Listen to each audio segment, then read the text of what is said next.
From showing up completely clueless on stage, to coming up with the most horrific ideas. These are times when pitches on Shark Tank went horribly wrong. Starting with Season 5, Episode 1's Rolodoc, the wannabe social media app, but without the social. But let's hear it from the inventors themselves. Rolodoc allows for secure email between patients, physicians, and other medical professionals. The mobile app allows for instant messaging between them. Looks like a bunch of loopholes wrapped in a bad pitch, because every time a question comes up, they stutter and deflect. We're gonna launch in Arizona, Texas, and Chicago. Those are where all our connections are.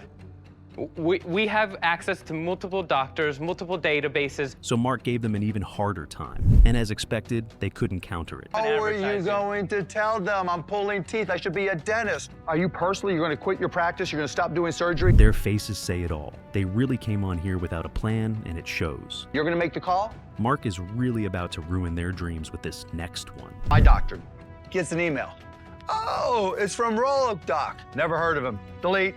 Ouch. And if you think it gets better, you're dead wrong. You're not going to let him tell me how I make money. Because there's no chance of you making money on this. Is that the answer? Take a shot every time they say social media. I mean, they just keep repeating buzzwords instead of giving actual answers. What we're trying to do is we're trying to bring social media to medicine. And Albert, let me go back to Mark's point. You keep saying social media, then you go to email. Yup, this pitch was a disaster from start to finish. The most embarrassing part is when Mark gets up and walks up to them to deliver the final blow. I want to do this eye to eye, face to face, because you're doctors. Worst presentation ever. I'm out. I think we're all going to be needing a doctor after that horrific pitch. But now, keep your ears open for what might be the most disturbing pitch in Shark Tank history, Ionic Ear. From the pilot episode of Season 1. I can sum up where I stand on this already. It's pretty disturbing, and it freaks me out. I'm already out. Ionic Ear is a Bluetooth device not inserted, but implanted in your ear. I'm sorry, where are you implanting this into another device? What are you implanting this into? No, it's actually going into your ear. An idea so disturbing, it's scary to think that it actually occurred to someone.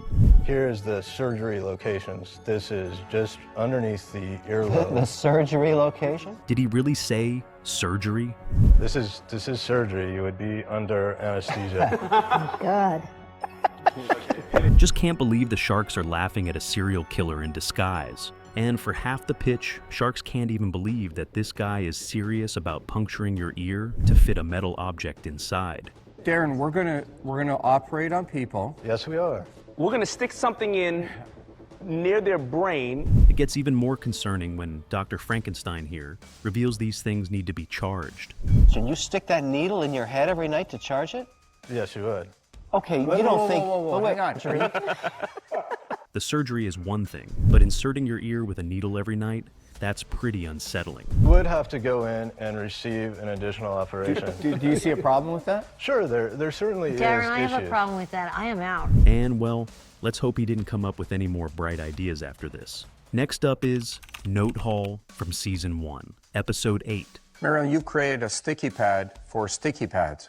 I created an arm for sticky pads. That's worth $500,000? The problem isn't that the idea is weak. It's the fact that she is so overly confident that it's good when it's clearly not even close. I see why it's worth $500,000. Thank you. It folds into the computer. Of course, that makes sense to me now. And when Kevin finds out how many of these revolutionary products have been sold, he can't help but become a bully. I have sold none. Excellent, excellent. I think we should keep this a secret. It's so valuable that nobody should know about this. Now, wait till she reveals her asking price. The way she keeps agreeing to Kevin calling her crazy is absolutely comical. $950 for you. Stop the madness. Are you out of your mind? Yes. Are you crazy? Yes. Who would give you $10 for that? Robert still tried to give her a chance and hear her out, but Note Hall's time had come. This is solving a problem that everybody has who uses sticky notes. I don't have that problem. And of course, she managed to secure none of the sharks. I think no sales, a useless idea, I'm totally out. Some pitches are bad, but the 3-in-1, Throx from the same episode took it a step further. 3 socks. 1, 2, 3. Robert might be enjoying this, but Kevin wasn't even close to that. If you actually started to take any market share from the established sock makers, they could crush you like the vampire cockroach you are in 2 seconds. Someone had to tell him what it's like to enter a market like that when you're a nobody. Hey, there's 3 socks here. They're selling a lot. Get my secretary in here. Get the head of production and marketing. You see this? It's taking share from us. Crush this cockroach. Buy 2 pairs and get 1 free. It's brilliant marketing, if you think about it. Have you patented this? You cannot patent a package of 3 socks. Right. And that was the end for the innovative genius that is Throx. The list of horrendous pitches doesn't end here. Wake and Bacon. From Season 2, Episode 2 was an alarm clock that wakes you up by smelling bacon. Yes, we're not kidding. It's a real product. The world's first alarm clock that actually wakes you up with bacon. Here's how it works. I mean, for a long time, nobody even took it seriously. It's just that ridiculous. Hey, Maddie, I love the face of the pig. Do you have a slogan for this or anything? Rise and swine. Oh, Lordy.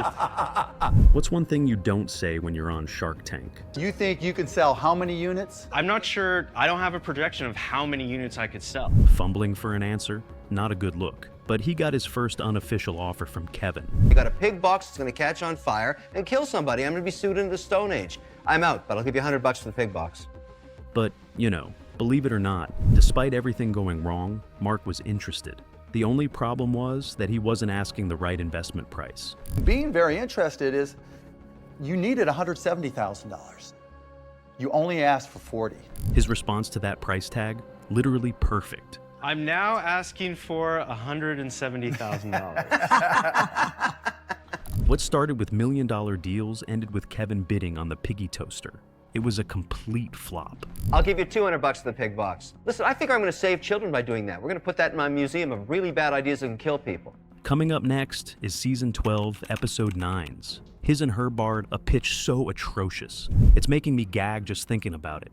1, 2, 3, hit it. His and her bar, baby, about to represent every ingredient aphrodisiac. I don't think any more words are needed to tell you how awful this idea was. Partner up with the Sharks, that's a compliment.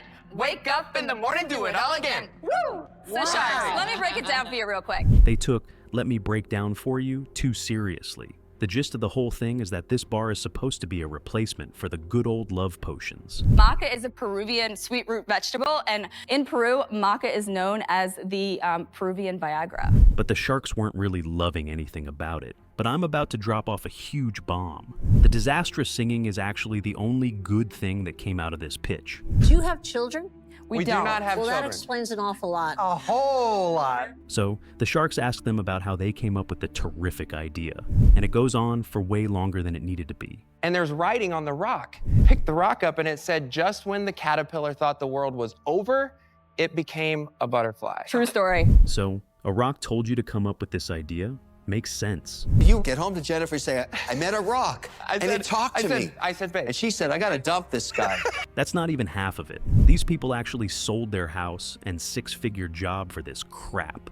We ended up selling our house because it was about to go into foreclosure. We moved across country from South Florida to Scottsdale, Arizona to basically hit the reset button. After a whole lot of talk about firefighters and Marines and talking rocks, Kevin diverts our attention towards things that actually matter. So we have sold 500 bars. How many dollars is that? A little over $2,000. I just went limp.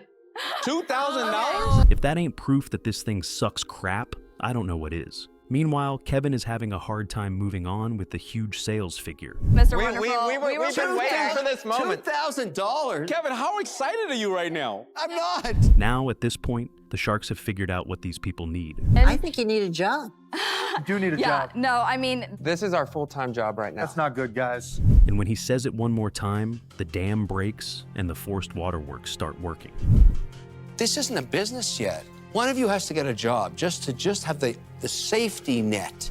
It's hilarious. The J word is like a trigger word for them. But wait, it gets worse.